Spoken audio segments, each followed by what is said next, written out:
पर किसी को भगवान नहीं मानता मनता, ये सबसे इसे आगे कोई देवता है कोई नहीं। और दिखाओ अन्य ऋषियों को कितना ज्ञान था, कैसा ज्ञान भरा था उनमें।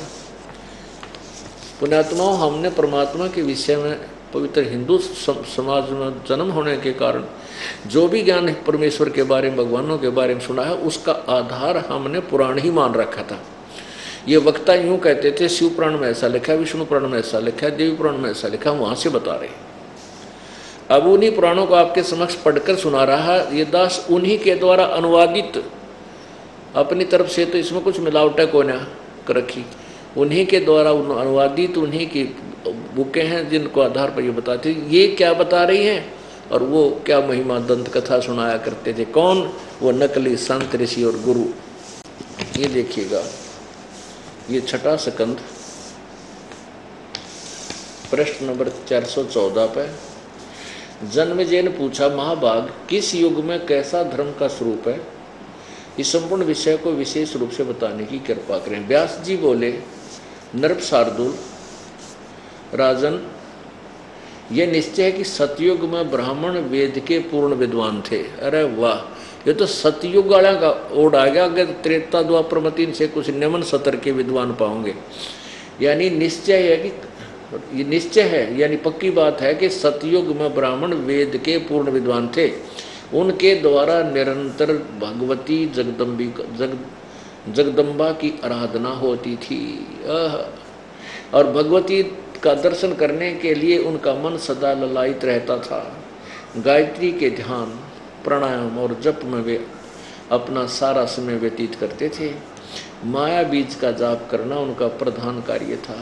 प्रत्येक गांव में शक्ति मंदिर का उद्घाटन हो, इस विषय की उनकी मन में बड़ी उत्सुकता थी। प्राय सब लोग सत्य, दया और सोच से युक्त होकर अपना कार्य संपन्न करते थे। तत्व ज्ञान के पारगामी उन ब्राह्मणों द्वारा जो भी कर्म होता था उसमें सत्य, सोच और दया, ये तीनों गुण निहित रहते थे। बोलो, आलिया ना ओढ़ सारे का कितने अज्ञानी थे, कोरे अज्ञानी। ये महर्षि सतयुग के विद्वानों के बारे में कहें कि वो वेद के पारगामी देव ब्राह्मण और देवी की भक्ति कर। देवी कह रही है कि वो तो और परमात्मा, उसकी भक्ति करो ब्रह्म की। जग सारा रोग यारे, जिन सतगुरु वैद न जाण्या, जग सारा रोग यारे। पुण्यात्माओं, ये तत्व ज्ञान ऐसा है, और ज्ञान सब ज्ञानड़ी, कबीर ज्ञान सो ज्ञान, जैसे गोला तोब का अब करता चले मैदान। ऐसा तोब का गोला है परमात्मा का तत्व ज्ञान, ये सब के केले ढा देगा जितने नकली बनाए बैठे थे। ये अज्ञान को कति नाश कर देगा। वेद का ज्ञान भी तत्व ज्ञान के सामने फीका पड़ जाएगा। वेद ज्ञान झूठा नहीं है, वेद ज्ञान सही है।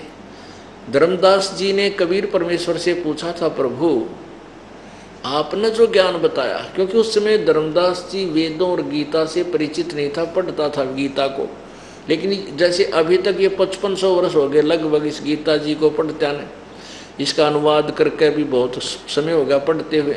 हमें यही नहीं मालूम था इसमें ये कहना क्या चाह, ये संदेश क्या दे रहा है सदशास्त्र।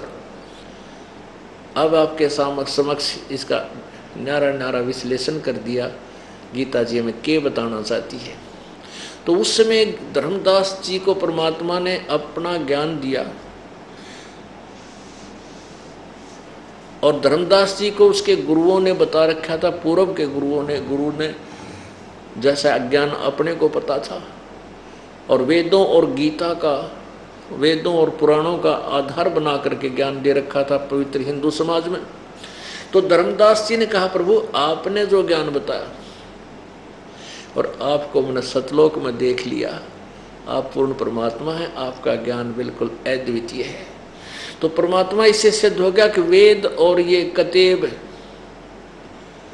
ये पुराण पूर्णतः सारे झूठे हैं, इनका ज्ञान सही नहीं है।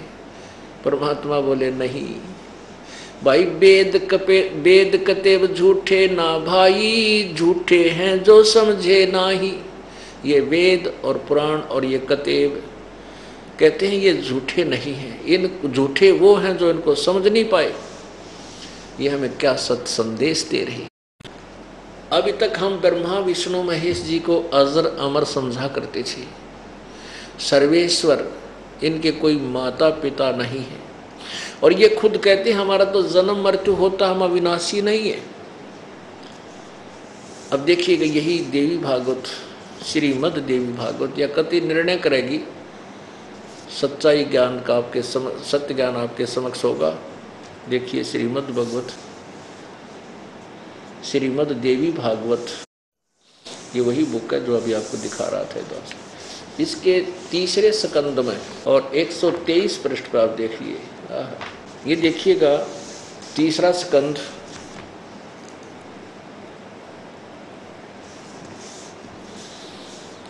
और पृष्ठ 123 123 पे, और ये अध्याय है 4 और 5 इकट्ठा अनुवाद किया गया है इसका। इसमें भगवान विष्णु दुर्गा के विषय में यानी शक्ति अपनी माता के विषय में कह रहा है, तुम शुद्ध स्वरूपा हो, यह संसार तुम ही से उद्भासित हो रहा है। मैं ब्रह्मा और शंकर हम सभी तुम्हारी कृपा से विद्यमान हैं। हमारा आविर्भाव, ओह हमारा आविर्भाव यानी जन्म और त्रिभाव मीन मृत्यु हुआ करता है। हमारा तो जन्म और मृत्यु होता है, केवल तुम ही नित्य हो, जगत जननी हो, प्रकृति और सनातनी देवी हो। यहाँ देखना प्रकृति शब्द आपके गीता जी में काम आओगा कि दुर्गा को प्रकृति कहते हैं। यहाँ देखिए भगवान शंकर बोले देवी यदि महाभाग विष्णु तुम्ही से प्रकट हुए हैं यानी तुमसे जन्म हुआ है, तो उनके बाद उत्पन्न होने वाले ब्रह्मा भी तुम्हारे बालक हुए। फिर मैं तमोगुणी लीला करने वाला शंकर क्या तुम्हारी संतान नहीं हुआ? अर्थात मुझे भी उत्पन्न करने वाली तुम ही हो। नीचे और देखो, इस संसार की सृष्टि स्थिति और संहार में तुम्हारे गुण सदा समर्थ हैं।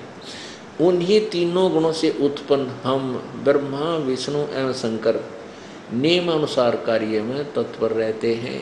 थोड़े से लेख में कितनी बात, कितने कंसेप्ट क्लियर कर दिए। एक तो ये कर दिया कि ब्रह्मा विष्णु महेश का जन्म मृत्यु होता है, ये अविनाशी नहीं है। दूसरा ये कर दिया कि दुर्गा इनकी माँ है। तीसरा ये कर दिया कि रजगुण ब्रह्मा है, सतगुण विष्णु, तमगुण शिव जी। तीन बात स्पष्ट होगी इस इतने लाइनों में। अब क्या है पुण्यात्माओं, भाई गुरु बिन सतगुरु बिन काहू न पाया ज्ञाना, जो थो था वो छड़े किसाना। गुरु बिन वेद पढ़े जो प्राणी, समझे न सार रहे अज्ञानी। परमेश्वर कबीर जी ने इस तुच्छ जीव को ये दिव्य दृष्टि दे डाली, जिसके आधार से दास ने इन सदग्रंथ तो एक समझो समुद्र है, और समुद्र में हीरे मोती लाल होते हैं, तो उनको मुरजीवा यानी गोताखोर जा करके और मुट्ठा भर कर बाहर ले आता है। तो ऐसे ही इस समुद्र से ये मोती निकाल कर बाहर आपके समक्ष ये दास ला रहा है। परमेश्वर कबीर जी की कृपा से, गुरुदेव की रजा से, उनके आदेश से सब कार्य हुआ है।